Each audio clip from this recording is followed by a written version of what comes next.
Hi everyone, my name is Walid and I'm a civil engineer. Welcome to this InfoDrainage series. As you can see, we have already drawn the pond, swales and cellular storage. In this video, we are going to run the simulations and then optimize our features to the best practices. So we are going to run the simulation first to see how our results are looking. So I will go to the analysis tab and set for the validate is all good. I will go to the analysis criteria. So I have this rainfall events. I have 18 storms here, FSR method, and then I have changed to the 2 minutes and the shortest steps. This is my settings for running the analysis, so I will click OK. I'm happy with it and I will run the go. This will run the simulation of our model, and then we will see how we can improve our structures within our development. Okay, so this comes with our stormwater control, that is pond, swale and cellular storage. But you can see this is for the summer event, 15-minute summer storm, but we run multiple scenarios, so I am going to check for the critical storm. So just click on the critical storm here, and we can see that we have the percentage available. This tab you can see I have flooding in what I will see. So the swale, I will just do this like this. Yeah, so this is flooded, swale is flooded, and cellular storage, you can see it has some percentage available. So percentage available is once for the critical storm, the total percentage, for example, it's 100 meter cube capacity, then 93 meter cube is covered and 7 meter cube is still available. So we can use this percentage to optimize our structures. So this cellular storage have 7 percentage available, pond has for 39% available. While we designed first, it was only 1% available, but we have already added the upstream surge feature, so it has obviously increased this capacity. But this one swale is flooded. So what is the better approach in this way? For example, swale, we can resize the pond, but for example swale and cellular storage have the limited space in our plan. So what we can do is for this one we can decrease the discharge rate, and also similarly for this one we can for this one we can decrease the discharge rate, and for the swales we can increase the discharge rate. This way we can able to manage our percentage available site from the flooding zones. So let's do this. So best thing is first you create a new phase so that you don't change anything. I will just duplicate this phase. I will rename it as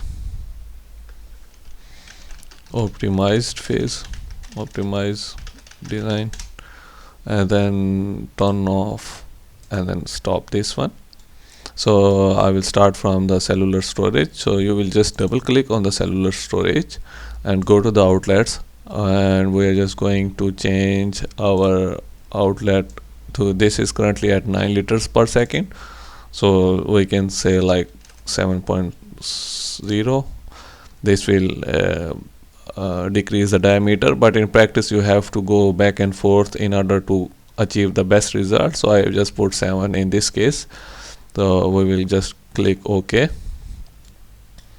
For this one, for the swales, we can do is we have to increase this one, so you have to increase the dial, and currently this is at 4 liters. So I can say like I have done some of the iterations, so I have found out like 5.7 work will better for this one. So 5.7, now the diameter has been increased, so I will click OK, and we will just rerun the simulation. Analysis, we check for the site is okay, and we will just run the simulation again, and we will see how the changes we made to the site affects our model. And if we have to make any other changes, we can do that. Otherwise, we will be happy with our results. Now we can see for the critical storm. Again, just make a window a little bit bigger. So you can see the SWALE has 2% available, is fine, and then cellular storage has 1% available. So I think this is good. But for the pond, we still have 39% available, and we obviously don't want this big pond into our site if we have 39% available for the critical storm. So what we can do is, we have this, you can see the maximum resident value. Maximum resident value that we have for pond is 485.49. so for the pond, we can decrease the size of our pond. So actually it's 485. So pro tip is, we have to write a bit smaller than this value. So it's 485. I can go for 385 to test my model.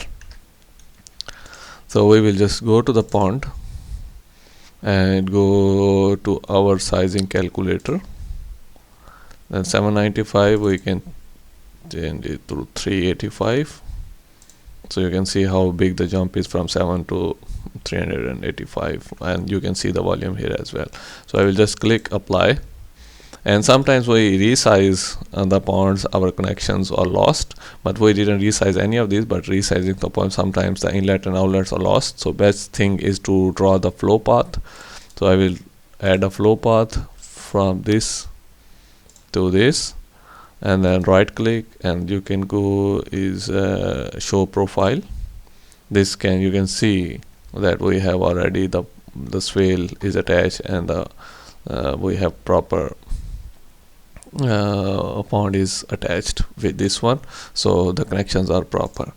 I will again go to the analysis. I will check for the validation, all good. I will run the analysis to see how our changes in the pond affects our results.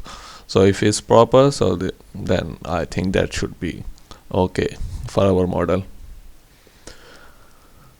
Okay, so again, critical storm, drag it. You can see that the percentage available is 0%.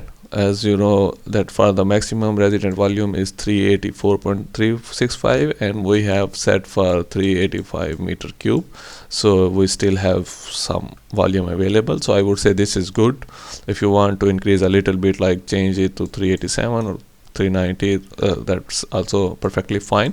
But this is how we can make iteration, we can make changes or optimize our model in InfoDrainage. Hope you guys enjoy this video, and if you have any questions, please ask in the comments. See you in the next video. Bye.